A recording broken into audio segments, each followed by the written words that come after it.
You're listening to the B&H Photography Podcast. For over 40 years, B&H has been the professional source for photography, video, audio, and more. For your favorite gear, news, and reviews, visit us at bnh.com or download the B&H app to your iPhone or Android device. Now here's your host, Alan Weitz. Greetings and welcome to the B&H Photography Podcast. This week is Food Photography Week at B&H Explorer, and we encourage you to follow the link in our show notes to all of the helpful articles, gear tips, and interesting profiles on our blog.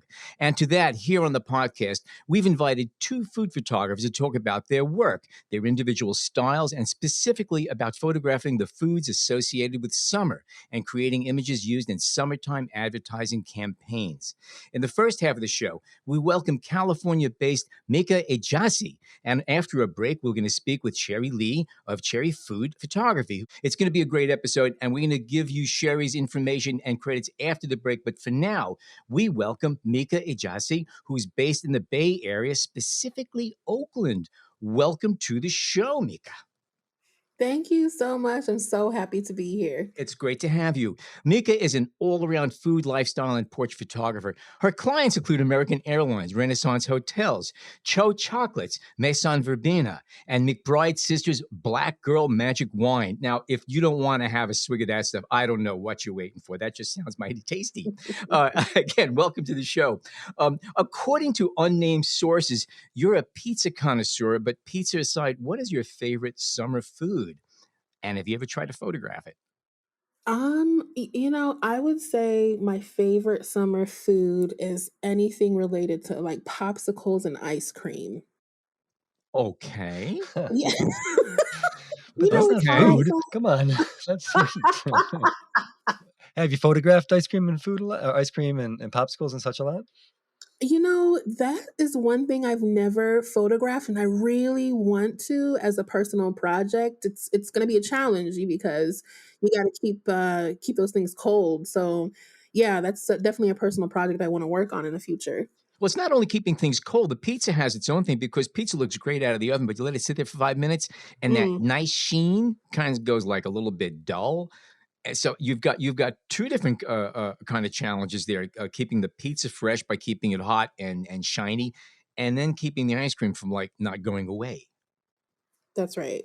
So there are a few tools in my arsenal that I can use for the pizza. So I just have a heat gun to make sure that thing stays looking fresh, to make sure the cheese is still melting.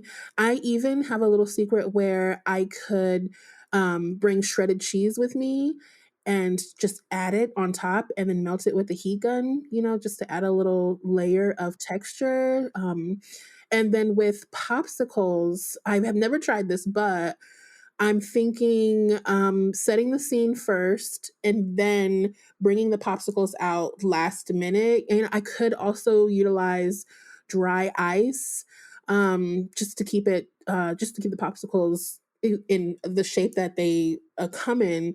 Could you tell me a little bit about this heat gun? Because it just sounds like an interesting tool. What exactly is this? A hairdryer, or is this like something that blows napalm out the end of it? I mean, what is this? For melting paint, usually, right? That kind of stuff, right? Well, you know what? It's just a random heat gun that my significant other has in his toolbox. It's got a low setting and a high setting, and I just play. It's got a really long extension cord. There's no pizza setting though. No pizza setting. I Okay. just hold the heat gun super close to the cheese, and I pray nothing catches on fire, and we make some magic. That sounds like a game plan to me. We do the podcast the same way, I'm sorry. Go ahead, John. Go ahead. No, that's okay. No, so in a situation where you're describing where you have, something frozen and it's not just, whether it melts to the edible stage, it has to look a certain way. And maybe what you're calling for, it's supposed to look a little melted, but in general, I don't think that's the case. So, speed and timing is of the essence. I mean, is that something you're able to handle by yourself, or would you kind of always have an assistant on hand or a food stylist? That's a good question. So typically I work alone. I work out of my home studio, Right. and I'll work very closely to my fridge and my freezer. I have worked with food stylists, and they are on set ready to make sure that everything looks the way it's supposed to look. I also shoot tethered so we can see what the final image will essentially look like, pre-edit. So yeah, working with a food stylist changes the game so that I'm not running around trying to make sure everything is perfect, from the styling to the capturing of the image. But I'm fine with working by myself or Mm. with a food stylist. And would it be generally just budget that dictates that, or are there certain projects or certain, ways of working when you just prefer to be alone? Yes. So if I'm on a project and I have a wide open budget and it makes sense to hire a stylist, then I will go about hiring a stylist. It'll just come straight out of my budget. Or sometimes a client has a food stylist in mind and they're just looking for a photographer. And, by the time I get to set, hopefully we mesh well. Yeah. I've never had a problem. I'm a bubbly person, glass half full. So yeah, I've never, it's always worked out. It's All right. always been a great relationship on set. Yeah. Yeah. A Oh, question I cool. have for you is that I know that maybe for editorial it's a little bit looser, but when it comes to advertising, you cannot substitute things when you're photographing food. It has to be pretty Mm. straight on. Even though it used to be that you would substitute something that would look like the food you're photographing, but it may not be the exact same thing, but it looks better in a photograph. But you can't do that anymore. Do you have to? Do you face any of that when you're working? Yeah, back in the day, they used to use, like, shaving cream for whipped cream, Hmm. but there are laws against that now. It's almost deceitful to the customer, to the end user, so Even I though the shaving cream looks more like whipped cream in the photograph than whipped cream itself.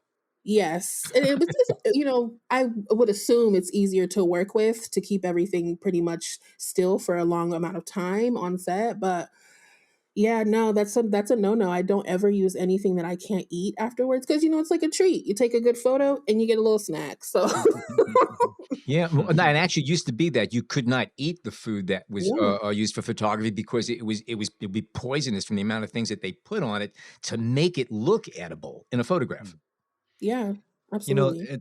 It's interesting you guys are talking about this because it seems that's one area of photography where there's been just this kind of major sea change over recent years, where using non-food products was somewhat common, and nowadays, I like Mika's saying, I think it's just either illegal or just kind of not accepted really much anymore. And I wonder how much that has to do with digital photography and the ability to be kind of quick and fast and in your own studio, or if it has to do with the fact that there's so many more foodies now and Instagram food people and stuff like that. So it's something that's kind of interesting, and I don't know how often it's talked about, but it's certainly a major change. There was a class that I took back in the day, and a professor was talking about this, and I think we were um, pushing towards the laws. Um, and I remember him showing a picture of a food photographer taking an image of cereal and the milk being glue to keep the pieces of cereal afloat. And I thought that was so interesting. I mean, it would, of course, keep the cereal fresh. The cereal wouldn't get soggy. The white of the milk would look extra white, but again, I don't know how legal that Yeah, I is. mean, it's really clever, for generations, food stylists and prop people have spent, they spent their careers figuring out how to do these things, and now it's like, nah, I'm not doing it Something that I'm way anymore. Yeah. something I'm curious about, are acrylic ice cubes still allowed? Because that used to be the big Mm. thing. Are you allowed to use those anymore? Okay, so yes, I do I do Oh, oh, use oh, those. oh, I okay. Yeah, all right, because I Yeah. wasn't sure if that was classified as a food, but I know loose side ice cubes are a lot easier to work with than the real thing. Yes, absolutely. So a combo of those ice cubes with a mixture of glycerin and water to spray along the edges of a glass to make it look like, natural condensation. Ah. That's the way to do it. Just because the ice melts so quickly, you just, that's one thing you got to zhuzh. Yeah, Yeah, yeah, yeah, good yeah. point. Huh. With the idea of popsicles and ice cream, Mm. would that be kind of your dream summer spread? And how would how would you color it? How would you light it? How do you envision something like that? Yes, I'm thinking about doing this for myself. Um, I would love to set up a scene with super colorful popsicles. I'm thinking something warm just to invoke that summer feeling, oranges and bright pinks. Something that just screams summer. So maybe like a mango raspberry popsicle with crushed ice, a neutral background to not take away so much of the color, the pop of the actual popsicle. Um, yeah, and because this is a personal project, I can turn it around super quickly. But working with, like, if I were to work with a brand or an agency, I'd have to work on something like this 4 to 6 months in advance. Right, right. Oh yeah, thanks for throwing that in there. That was the next question I wanted to ask you because Mm. in general, these things have to be prepared in the off season. Oh yeah, Yeah. absolutely. I was working on a 4th of July project with one of my clients in March. And so, having to source props and having to scour for flag props and, tablecloths and banners. It can be a little tricky because, the release of some of these props and napkins and Hmm. just like home goods can be difficult when you're looking 6 to 7 months in advance. For sure. Um, Yeah. yeah, Yeah. You got to save them from the year before, that's I right. suppose. Yeah. Yeah. Exactly. Yeah. Yeah. Yeah. Yeah. Well, it seems like in your work you do use a lot of I call them accessories. I don't know if that's the right word, but a Mhm. napkin, a utensil, or maybe something kind of spilled off the plate in a way. Which I mean, does that is something that you find is an effective use, or is that something that just kind of comes out of personal style? I think it's a mixture of both. I feel like I can get the picture that I want, that, my clients are wanting without too many props. But if we're looking for a certain message, if we're trying to say, hey, this is a barbecue or this is an outdoor picnic, then, you have to kind of use props to guide the consumer into thinking, into understanding that that is the picture that you're trying to display to them. So maybe like a checkered napkin or a drip of barbecue sauce, just trying to imply the message that we want the consumers to download with props. That's my absolute favorite thing to do. Right.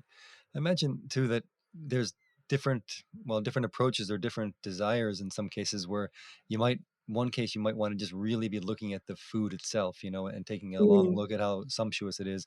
And others you want to just kind of present a scene to give people this general, positive feel of summertime in this case, or whatever season you happen to be doing. And with that you can pull back a little bit and show some of the Yes. items around the table. Yeah. Yeah. And you've worked, with restaurants, it seems, and also on brands and advertising, the whole, spectrum.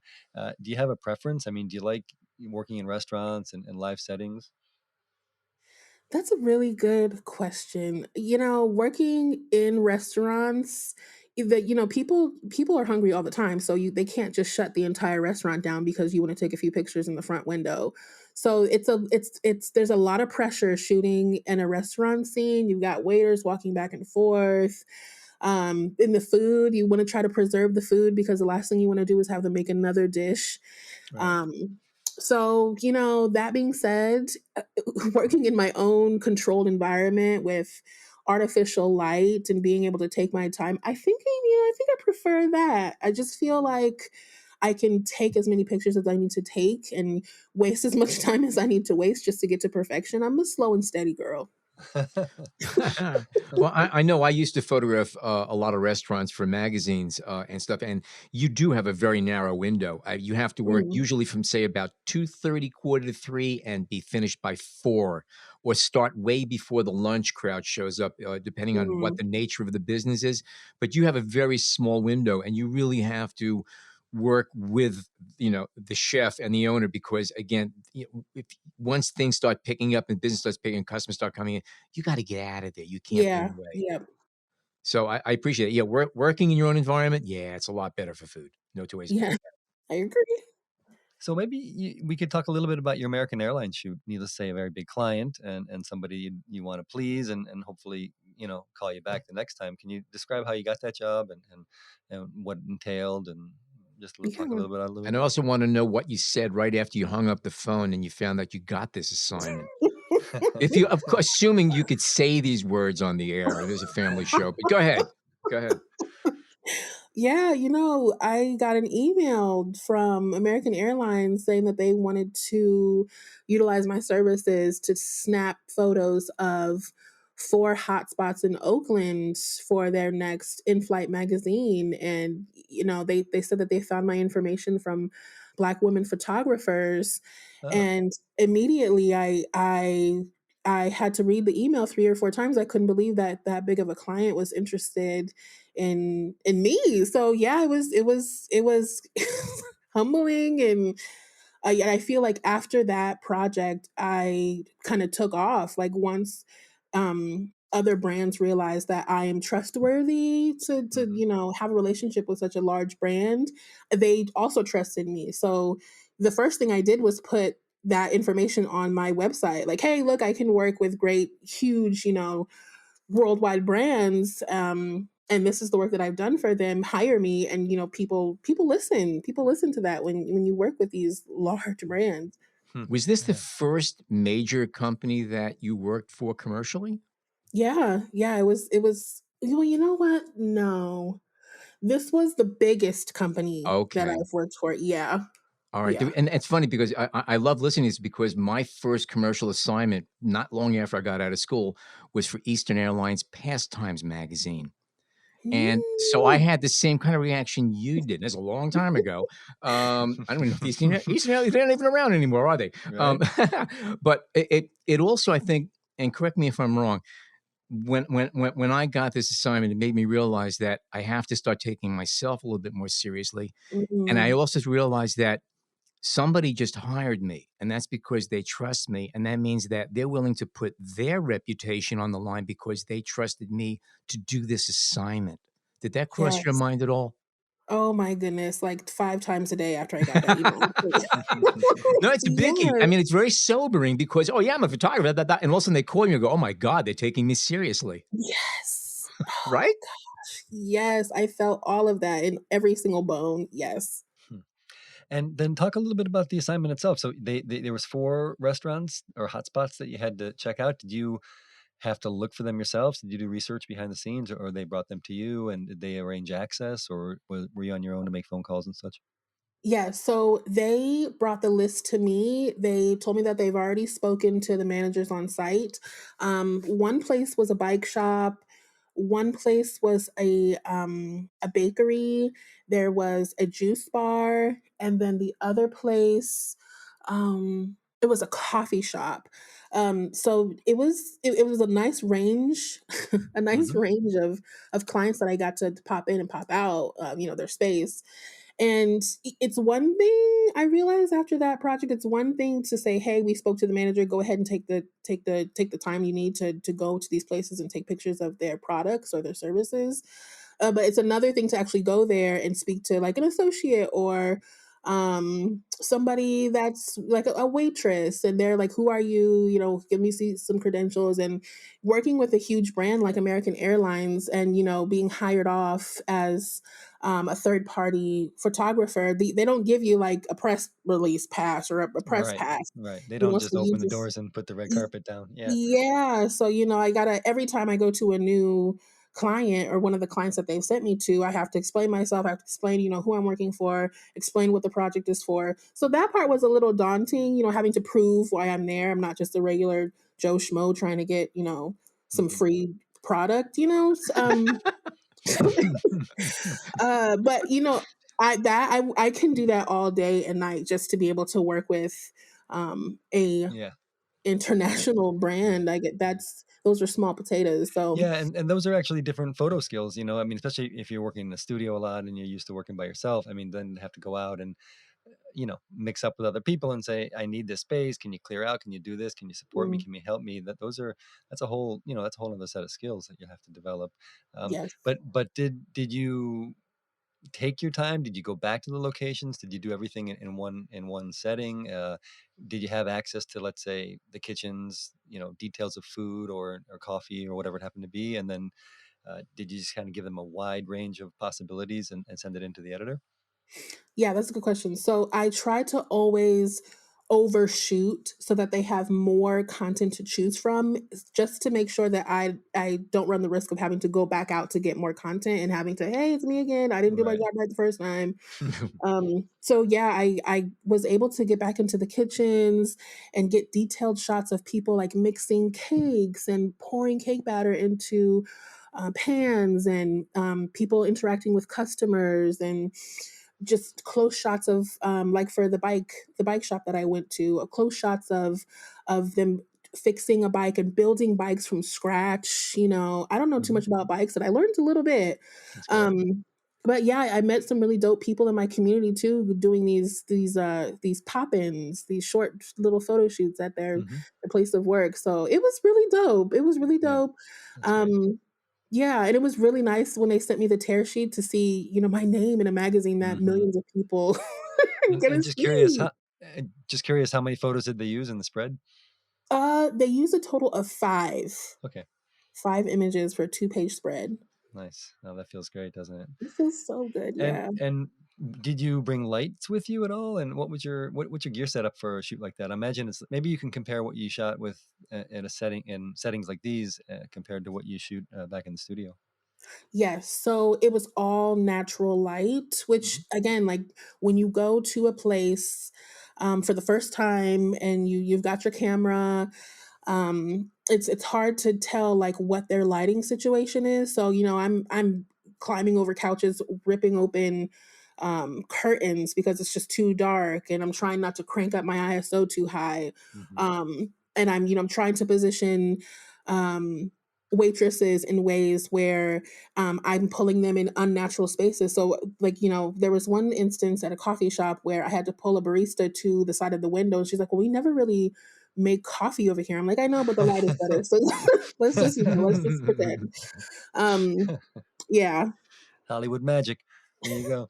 Um, and what do you tend to shoot with lens wise and camera wise for that matter? Yes. So I have my beloved Sony A7 III, Hmm. and I shoot with 24-70.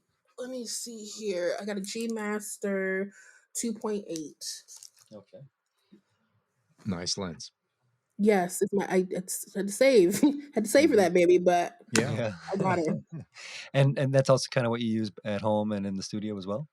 Yes. So I Mhm. also have a 90 millimeter macro, Right. Hmm. but I feel like I have to stand like 90 yards away to get to get a clean picture. And sometimes, when you're working on set, I don't have a lot of space to step back all the way, 5-10 feet to get a clean shot of a piece of pie.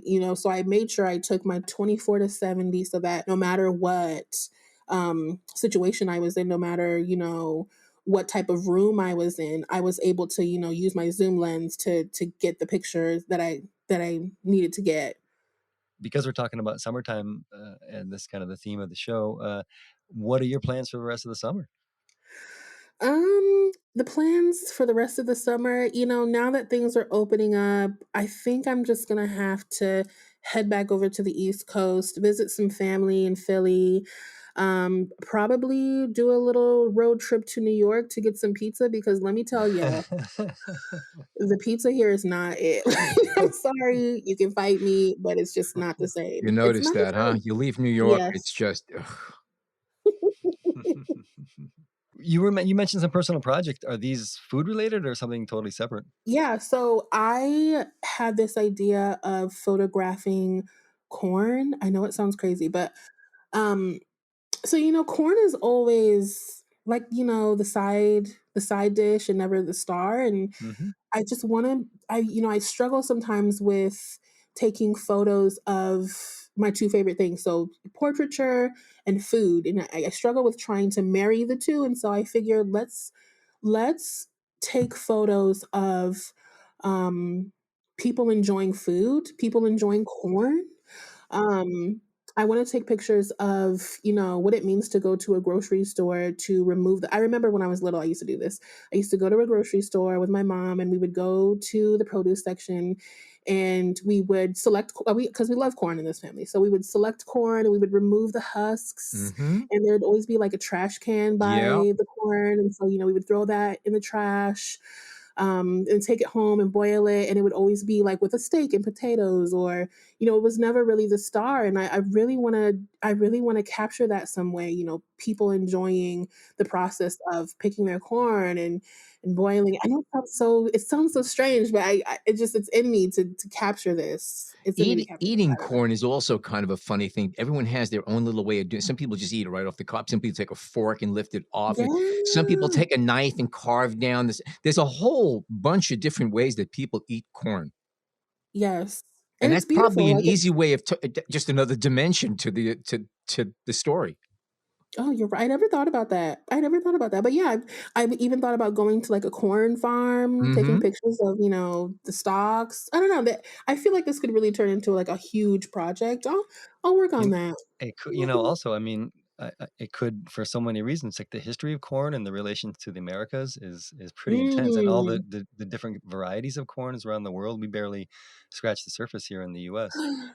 I should have But talked to you guys like a week ago. This is great. This is great cool. stuff. No, it sounds like a great. And Corn also, is like one of the biggest crop things going on. There are books written about the corn Mhm. industry in this country and what Of it really course. goes into. It's bigger than we actually want to know. It is big. No, it's huge, It and really it subsidies. drives a lot of different economies. It really does. Mhm. Corn. It's true. And Mm, also, it's a great summer food. So there you go. Yes, that's it right. is. But Yes, yeah. especially But no, I Silver Queen. agree. That's my favorite. I mean, I have memories myself of my childhood of getting the paper grocery bag and pulling the stalks down, filling it up, and then it was Yeah. the kids' job. And Yes. and you're Yeah. right. I mean, it's kind of the side thing, but it's also the most fun thing on the plate often. So that's pretty cool. That's right. Yeah. Oh, yeah. So many memories. All right. Well, we got a project. Sounds like the three of us. All right. Let's do it, y'all. I just realized, you see people in the stores like, shucking corn, but you never see people peeling bananas in the store and throwing in the peels in the garbage. I've never, I got one to look in. That's just an interesting concept. I don't know, but just my mind wandering. What can I say? It's the end of the week. Right. Anyway, Meika, it's been an absolute pleasure speaking with you. If people want to catch up with more of your work, where can they go to? Oh, they can go to my website, which is MeikaEjiasi.com. It's M as in Mary, EIKAEJIAS as in Sam, I.com. Or you can follow me on Instagram. Uh, it's at peppery.jpg. And all of this will be in the show notes. So if you didn't have a crayon and you couldn't write it down, you didn't get it, it's in the show notes. So all of this stuff can be found. And the work is just beautiful. It's a lot of fun and it's some interesting stuff to see there. Pleasure talking with you, and hope to catch up with you again. We're going to take a short break, and we come back with Sherry Lee. Stay tuned.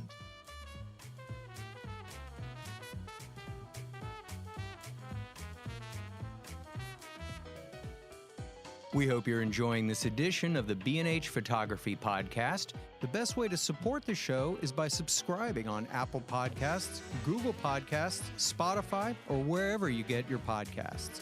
For links to gear and more information on today's guests, check out the show notes in your podcast app or visit our homepage on the B&H Explorer website and join the B&H Photography Podcast Facebook group. And now, back to the show. Okay, we are back, and we're joined in the second half of the show by Cherry Lee. Cherry is a food photographer and videographer in every sense of the word. She shoots studio location documentary, and it's all gorgeous, very insightful work. Cherry earned a BFA in photography from the Arts Center College of Design in Pasadena, California, and she's been following her love of food on 3 continents, often on assignment for the likes of Condé Nast Traveler, Travel and Leisure, GQ, and British Airways. She's represented by the Wonderful Machine Agency. Welcome, Cherry. Thank you for having me. Pleasure to having you here. So you mentioned that you love to play with food. Can you talk about the idea of play and how does it lead to creative moments, especially when it comes to photographing food?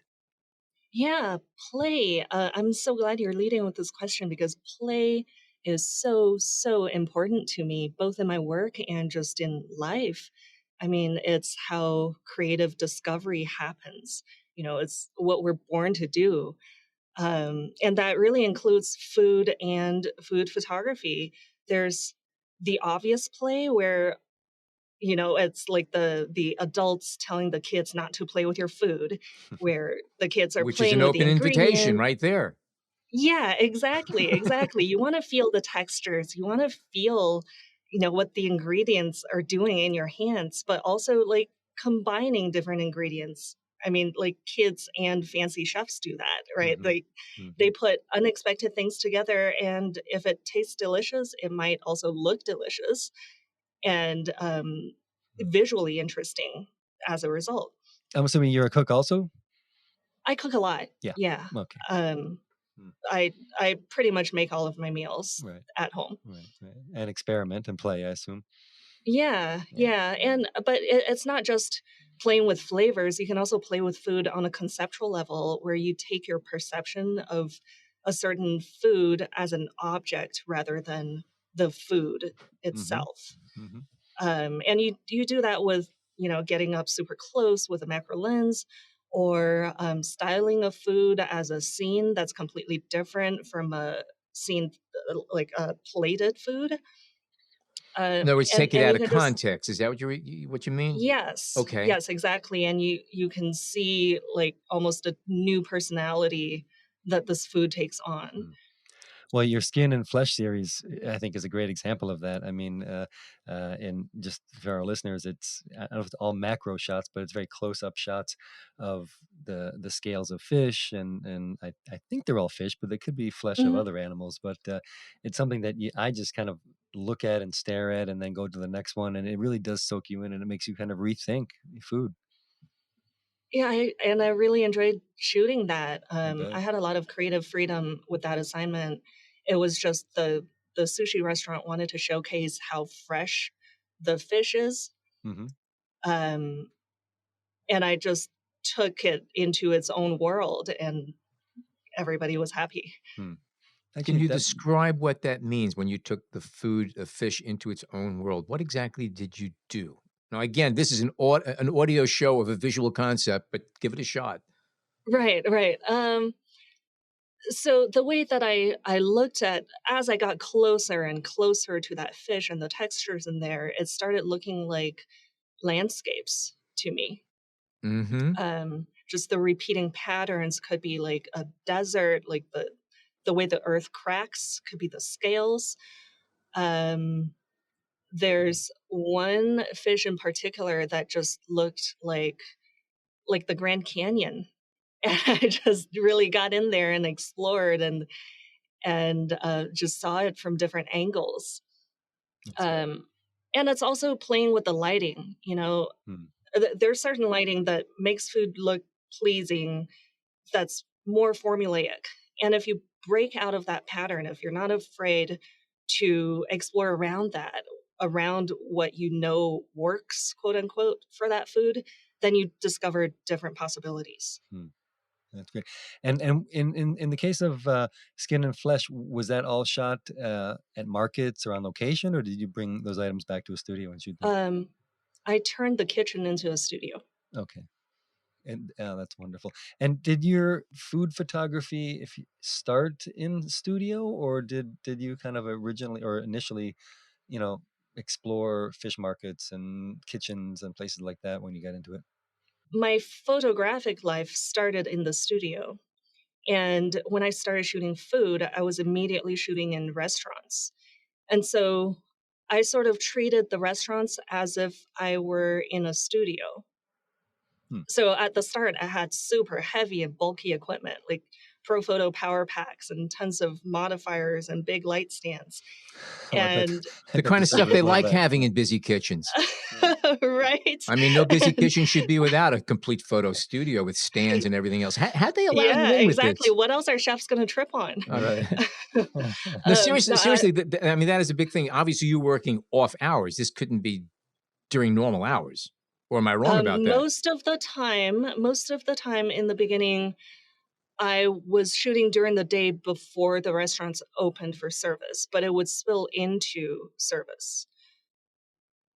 So there would be a shift where it transitioned from getting the dishes to me was the most important thing for the chefs, Oh, wow. to getting the dishes to customers was the most important thing for them. Hmm. Um, But in these and it, cases, you had the cooperation of the chef. It seems like, so you weren't yes, struggling yes, for against sure. the environment as much. But yeah, Usually if I'm shooting for the restaurant, like their menu, they want that to look good. So right, of course they would give me full support.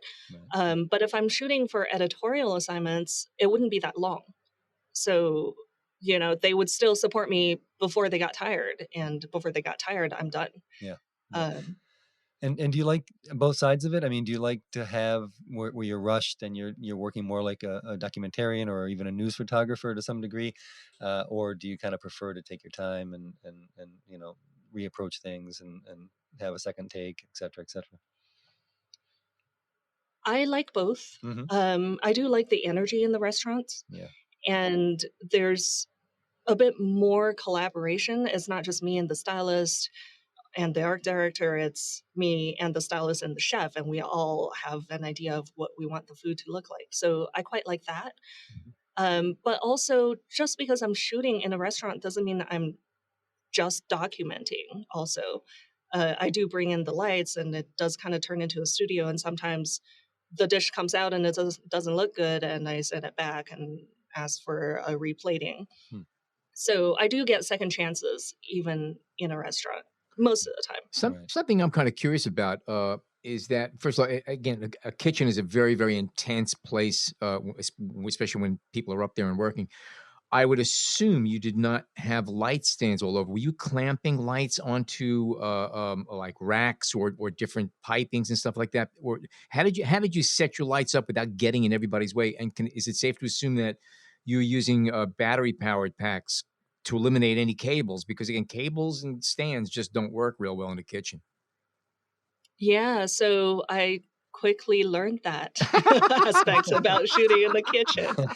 Um, so, Was it in the the beginning, I expression on their face when you did. walked in the door with all that stuff that gave you a tip about? No, go ahead. I'm sorry. Go Uh, ahead. no, it was more my back muscles. Okay. Just having to haul all the gear everywhere and not being nimble enough. So I did start with power packs, and now I pretty much just do Godox 8200s, Hmm. and have assistants walk around with them if Okay. I'm All in the right. Yeah. kitchen. So you have human So light I don't stands. even Right. clamp them.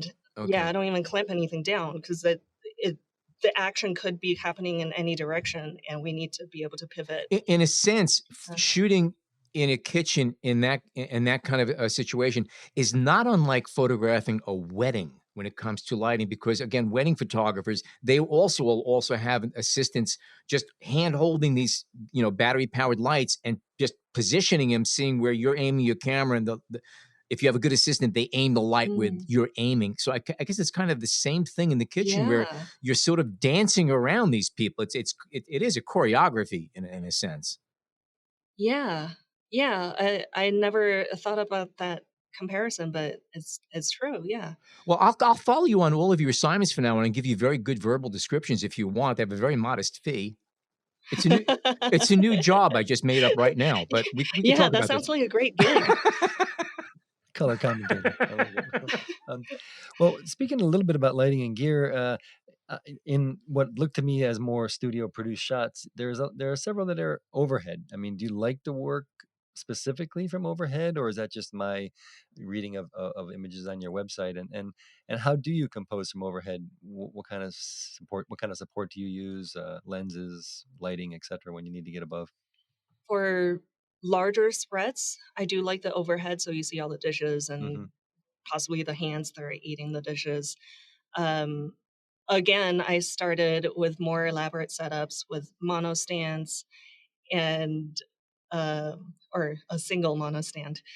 And later, I would put the tripod head on a C-stand arm to be able to attach it because I didn't know tripods with the vertical column that turns into a Uh-huh. horizontal arm Mhm. existed.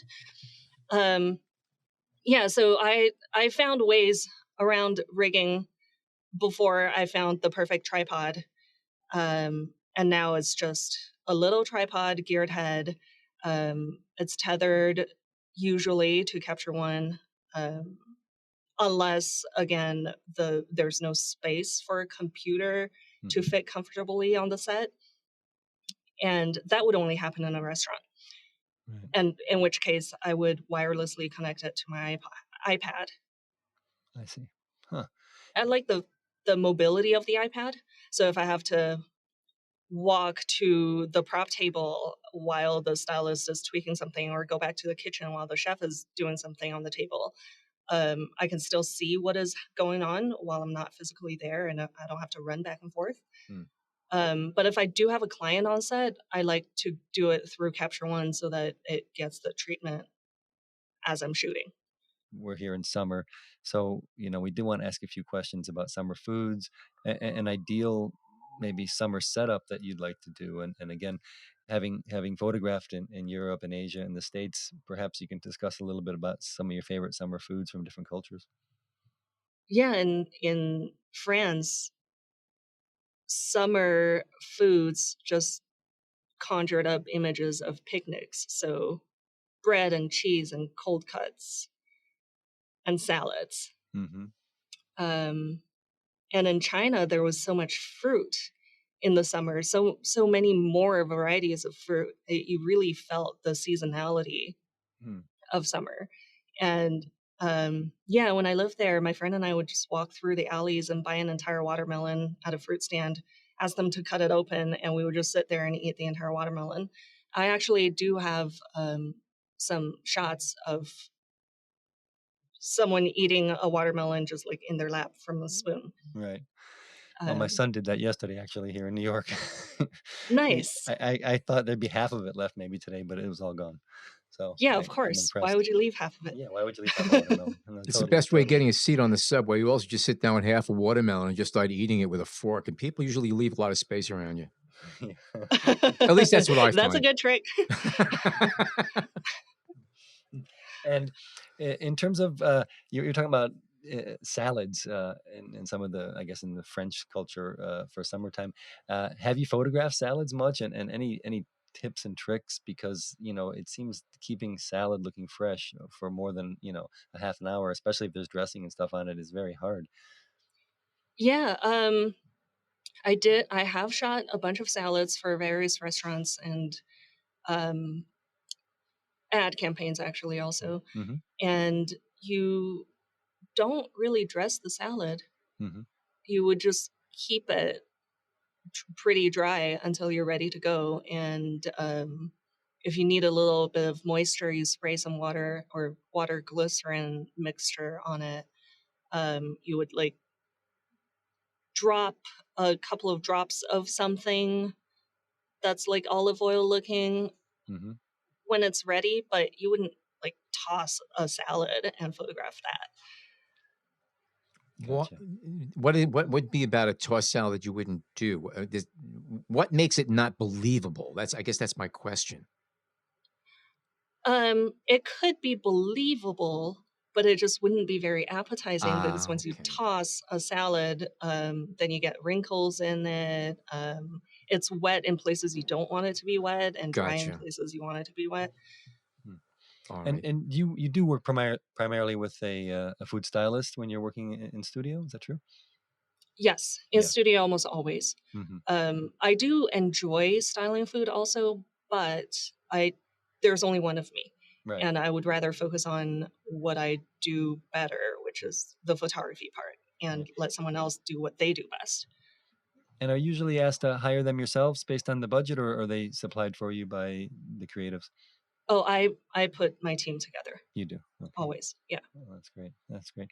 And in talking about styling your own food, you have a series called Seafood Fairy Tales, which I thought, given this theme of summer, might be something fun to talk about. How'd that come about? And was it a personal project that became something else, or was it an assignment? That was a personal project. Mm-hmm. I just had these ideas floating around in my head for a while. Like, what if I turned these seafood ingredients into characters in stories? Mm-hmm. Yeah, so I had throughout the years been sketching the series, not in the way that I thought that it would turn into one photographic series. It was just like doodling basically. Right, right. Yeah, and then one day I said, you know what? The seafood market pretty much has everything I need. I'm just going to actually shoot this. And I did want it to look sunny, sunny and watery, hence the blue background. Mm-hmm. And I really like dappled light coming through leaves. And I thought if there was algae or like if water dappled the light and this is underwater, this is how the light would look. So it goes back to playing, just really having fun with things. And do personal projects like that ever find their way in different forms into some of your commercial work, or maybe not specifically those images, but some of the ideas or concepts you came up with, or do they even get you jobs just because somebody, saw how clever they were? Yeah, for sure. They at least make it into my commercial work as now I have a new technical toolbox or a new visual language. Food is a very particular thing. It has to look good. It has to look right. And if there's a tint or a color cast, it could ruin everything, even in the most subtle way. And I was wondering, every single camera manufacturer has a look to it. A Canon image file looks different from a Nikon, different from a Sony, different from a Leica. They all have their different palettes. To your knowledge, is there a camera system that might be optimized or better optimized for photographing food one over another just because of the way it renders certain colors? Has this ever come up? Um, I don't think in my work the camera has as much effect on the color as what I do in post. And obviously, you could change everything. I mean, post is where it's at. Right. But just a good example, Fuji film cameras capture color a way that no other cameras do. Now, again, you can go into the files and you could adjust them. But I don't know if I would photograph certain foods with a Fuji because it become a little bit too exaggerated in some ways. Just giving it as an example. Hmm. And I'm just wondering if that's ever come up. And again, I don't expect an answer from you because it's kind of an odd question. But if anybody ever had that come up, just contact me. I'm just curious to know if there's a camera that's better for food, one over the other. Maybe we'll even do a show on that. Who knows? Get all of our Yeah, sponsors angry. right. All but one. Well, what cameras do you tend to use? Sony these days. Sony. Mhm. Okay, Yeah, interesting. yeah. And do you have a favorite lens? Do you use a zoom when you're out in the field or in restaurants, and stick with primes in the studio, or how do you? Exactly. Oh, really? Okay. All right. Yes. And imagine macros as well. You must have at least one macro. Yeah. There's one image that I mentioned in the notes, and I want to ask you about it. It's I'm assuming this is for a restaurant in Reykjavik, Iceland, and it's of a server who is kind of adjusting a utensil or something on the table, and it's her form and her body language at that moment it just speaks volumes to what I imagine the state and the style of the restaurant is. And you included it first in the series. um, can you speak about that image a little bit? I mean, I don't know if I'm making more out of it than it is, but I just think it's just this wonderful shot that really shows a lot, and it just deals with not just the precision of food photography, but there's a documentary element to it, and even a fine art photography element with the lighting. So, kudos to you for that. But how do you feel about that image, and also just in general about shooting, people in restaurants and servers and chefs and that aspect of the work? Oh, thank you. Um, yeah, you pretty much said everything that I was thinking when I was shooting that shot. Okay. It was actually Maybe a I should hang out with you serendipitous too, shot. along with Alan. Yeah. I should just bring you along Yeah, to bring like the both of us. every shoot. Yeah, especially if there's a client there. Right? Like this is the hero shot. No, but it's a great Um, shot. It's just a wonderful photo. Anyway, yeah. so the server was setting up as I was shooting the chefs, Mhm. and just in my peripheral vision, I saw her and she looked perfect. So I just quickly turned my camera and shot her, and that was that shot. It was just And one shot, one take. it was, That's great, yeah, and you knew it yeah. right away. I Yeah. got it, and I thought, this is exactly what this restaurant is about. It's the precision, the detail that they put into their work. You know, the way she's adjusting the spacing in the wine glasses, Hmm.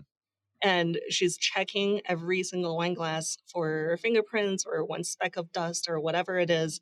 And she is so focused in her work. And when I took that picture, she didn't even notice. No, can't believe it. Um, Yeah, it feels that way. I mean, she almost, I don't even know how to say it, but she feels kind of like she's just an apparition, like she just kind of dropped there, you know. yeah. But yeah, it's a wonderful show, a wonderful photo, really. Yeah, I really love the way she looked. Hmm. Yeah. Great. Cool. So the question I had maybe regarding business sides of your work, because you know you have a range of work, not just in the food photography sphere, but within the food photography sphere, there's everything, and it's all really well done. But your business goes by Cherry Food Photo, which sounds great, needless to say. But I was wondering if you feel that there is an advantage in that sense to kind of brand yourself as a company, even if your name is in the company, as opposed to just being, Cherry Leaf photographer. And has that made any difference in the work you do, or the clients you've gotten, or even the way you talk about your work?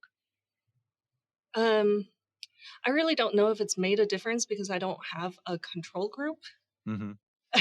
True. I just have this one. Has it always been that, or did you kind of develop that brand name after you'd been working for a while? Um, I think as soon as I started branching into food, and previously I had been shooting beauty and portraiture, Okay. and that during that time I just used cherry leaf photography. Right. And when I was coming up with a separate website for the food, I needed it to no longer be cherryleafphotography.com. Gotcha. That makes sense. Uh, yeah. Yeah. Okay. So no mystery there. Um, and maybe then we could talk a little bit about the new studio, if you don't mind. What brought you to Boulder, and I guess why Boulder maybe is another And that was my question. question. Why Yeah. Boulder? That is an And interesting are you question. setting up a new shop there with a brand new space, and how's that going? Yeah. Well, I had been coming back to Boulder at least every year, if not a bit more, for the past 4 years. I just Hmm. really like the lifestyle here. Hmm. It makes me feel closer to nature and closer to the food that I'm eating. 2 years ago, came up with the idea of teaching food photography online. So then last year, I set out to create an online course. And for this, I needed space to shoot where I'm not traveling all the time. Hmm. So a large part of the reason for moving here is just not being in a country that's one city. Hmm. You know, Hmm. so like in Hong Kong, I was flying away all the time, and which was great. It was great to be going on assignments. It was exciting, but it also kept me from spending time and putting in the work that I needed to do to create this course, because I really want to share everything I know with people. Um, so coming here, it's more like, okay, now I've written the course. Now I know the content that's going to go in there, which I'm actually really excited about. And I just need the space to shoot it. Okay. So basically giving yourself a headquarters, a home base that you can work from. I was curious if it was more about that, or if for some reason there was a set of clients that were near Boulder, or some reason that might draw you there. But I imagine you still will be going out on assignment from there, and traveling and Yeah. shooting as much as you Yeah. need to. Yeah. And also, I'm now of the mentality of build it and the people will come. Gotcha. Good for you. Well, that takes some perspective, and obviously some success along the way. So you're doing great. That's wonderful. All right. One last question for you. It's summertime. Any summer projects that you're going to be working on that sound interesting? Well, my summer project is shooting for my online course. Hmm. But I do have a dream summer project, which is a farmstead dinner all around a big long table.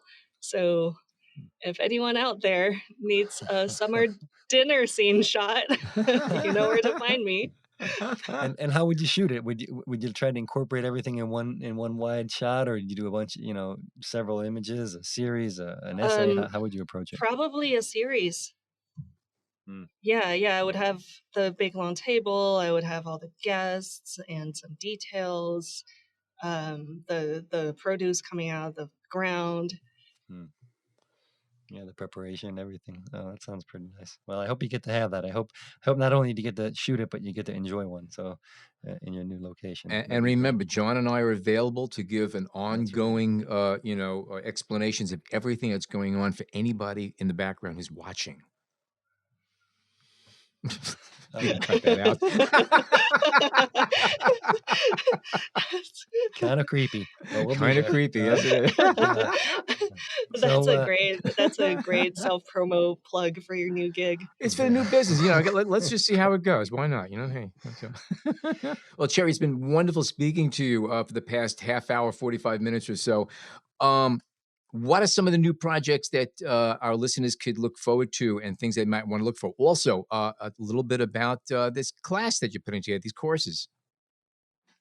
Yeah, so the course I'm super excited about. I've been working on this for the past year, and it's an online food photography course that'll incorporate everything from composition to lighting to color and food line, marketing, negotiating, building a team together, collaborating, and it'll take you behind the scenes on my real world shoots with real world clients. And currently, I am opening my waitlist for people who are interested. And if you sign up on my website, cherryfoodphoto.com, you'll get a 30% off the course once you sign up. And it's commitment free. I'll probably send out some free episodes before the release. And this is the only time that I'll be offering this kind of discount is from the waitlist. Cool. And you heard it here. And when will it start? I am hoping before the end of the year. Got you. Great. And all of this information will be in our show notes with the links to all of Sherry's work on our website. And also, I'm assuming Instagram too? Yes. Cherry Food Photo. Couldn't be easier. And again, this will be in our show notes also. Cherry, delightful talking with you today. Good luck with the new studio. And I'm sure the class is going to be pretty darn cool also. Looking forward to seeing how that comes along. And again, all of the contacts and all the links are in our show notes. Okay, that is a wrap of another episode. We want to thank Cherry Lee and Meika Ejiasi for joining us today and talking about food photography work that they do. And don't forget that it is Food Photography Week at B&H Explorer, and there's all kinds of articles about food photography and tips for shooting food and all kinds of related topics. Don't miss it, and the links are in our show notes. As I've always said, if you like something, subscribe to it. Same goes for the B&H Photography Podcast. If you enjoy listening to the B&H Photography Podcast, why not subscribe to it? All you have to do is head on over to Spotify, Apple Podcasts, Google Podcasts, or wherever you snag your favorite podcast and type in B&H Photography Podcast, hit enter, and boom, you are family. And if you're already a subscriber, leave a nice comment. The boss actually reads the stuff, and we like keeping him happy. You can also find us on the B&H Explorer website and on the B&H Photography Podcast Facebook group page. That is a wrap of another episode of the B&H Photography Podcast. My name is Alan Weitz, and on behalf of John Harris and Jason Tables, thank you oh so much for tuning in today.